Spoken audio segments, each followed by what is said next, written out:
ես պատրաստել եմ Smart Parking նախագիծը։ Վերջին շրջանում ՀՀ-ում եւ ընդհանրապես ամբողջ աշխարհում զգացվում է կայանման հարցը շատ մեծ խնդիր է դարձել եւ Smart Parking-ը կարող է լուծել այդ հարցը։ Թալինի ավագ դպրոցի Արմաթ ճարտարագիտական աշխատանոցի սանը մտածել ու ստեղծել է խելացի ավտոկայանատեղի նախագիծը։ DigiCode կիրառական ծրագրավորման պատանեկան մրցույթում Սպարտակը ժյուրիի անդամներին ու իր տարիքակիցներին ներկայացնում է նախագիծը։ Ըստ մեր նախագծի Smart Parking-ը գտնվել է գետնի տակ, որպեսզի զբաղեցնի ինչքան հնարավոր է ավելի քիչ տարածք։ Smart Parking-ի շնորհիվ մարդիկ կարող են խնայել ինչքան հնարավոր է շատ ժամանակ, որպեսզի ման չգան տարածք կայանման համար, նաև օգնում է հետևացնել ավտոկայանատեղիների պակասը եւ բարելավում է կայանությունը։ Թալինի Արմաթի սաները շարունակում են զարմացնել, այս անգամ խաղ դաշնամուրն է ներկայացվում։ Ես ստեղծել եմ սա մենակ, Անահիտը ինձ օգնել է սրան նոտաները դնել։ Սա ձեռքի համար է, բայց ես ուզում եմ ստեղծել գետնի վրա, որ գետնի ոտքերով գվագենք։ Արարատի, Արագածոտնի եւ Արմավիրի մարզային փուլը հաղթահարած արմաթցիները պայքարում են հանրապետական փուլի համար։ 40 թիմ մրցույթի մասնակցության ավելի քան 1600 հայտ են ներկայացրել։ Մի քանի անվանակարգերում կրտսեր եւ ավագ տարիքի երեխաները ներկայացնում են համակարգչային խաղեր, վիրտուալ լաբորատորիաներ, նոր սարքեր։ Խաղը կօգնի փոքր երեխաներին, տարրական դասարանի երեխաներին սովորել ավելի շուտ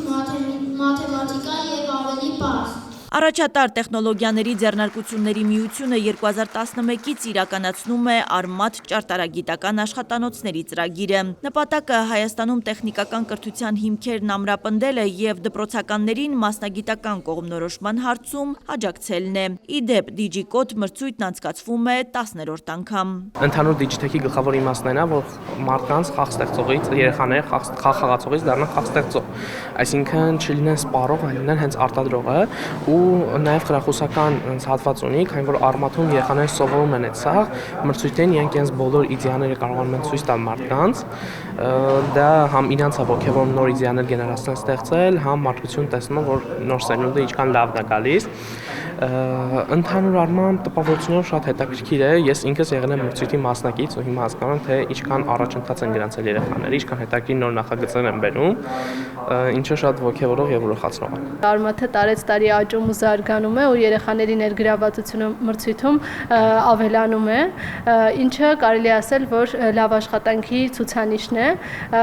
Այսօր եւս շատ հետաքրքիր խաղեր ենք ունեցել, 4-5 անվանակարգում ենք մրցում։ Մրցույթի կազմակերպիչներն ու ճարտարագիտական աշխատանոցների խմբավարները փաստում են, DigiCode մրցույթի արդյունավետությունն ամեն տարի նկատելի կերպով բարձրանում է։ Մրցույթները դրանք շատ ուժեղ մոտիվացիա են նոր գիտելիքներ ձեռք բերելու։ Այդ ամիս, 2 ամիս, որ պատրաստվում են մրցույթների, աշակերտները կարող են շատ ավելի մեծ ինֆորմացիա ուսումնասիրել եւ մրցույթի նախապատրաստման ընթացքում շատ նոր բաներ սովորել, քան իրենք սովորեն սովորական մյուս ամիսներին։ Մրցույթի մասնակիցները ներկայացնում են, թե ինչով է տարբերվում իրենց ստեղծած խաղն այսօրվա երեխաների սմարթֆոններում ներբեռնած խաղերից։ Հիմնականը, որ խաղեր են խաղում, սյուժե մեջ շինում, լինում է ուղղակի խաղում են իրանց ակաունտը ուժեղացնելու համար։ Իսկ այս մեկը ավելի շուտ բանի համար է։ Երկիրը փրկում ես, ոնց որ խաղի վիրտուալ կյանքը։ Այսինքն քո խաղի մեջ իմաստ կա։ Այդ հայրենասությունն է նման։ Մեր խաղը երեխաներին ինձ թվում է կտա ավելի շատ մի քիչ երևակայություն, որովհետև արկածային է խաղը եւ պիտի այնպիսի դաս տա երեխաներին, որ եթե ինչ-որ մի բանի ուզում է հասնել, պետք է միջև վերջը գտի։ Հանրապետական փուլ անցած մասնակիցների աշխատանքների արդյունքները կամփոփվեն ապրիլի 12-ին։ Հանրապետության լավագույն 10 մասնակիցները կճանաչվեն մրցույթի հաղթողներ։ Հասմիկ Ֆահրադյան, Բեն Անտոնյան, Արմանլուր։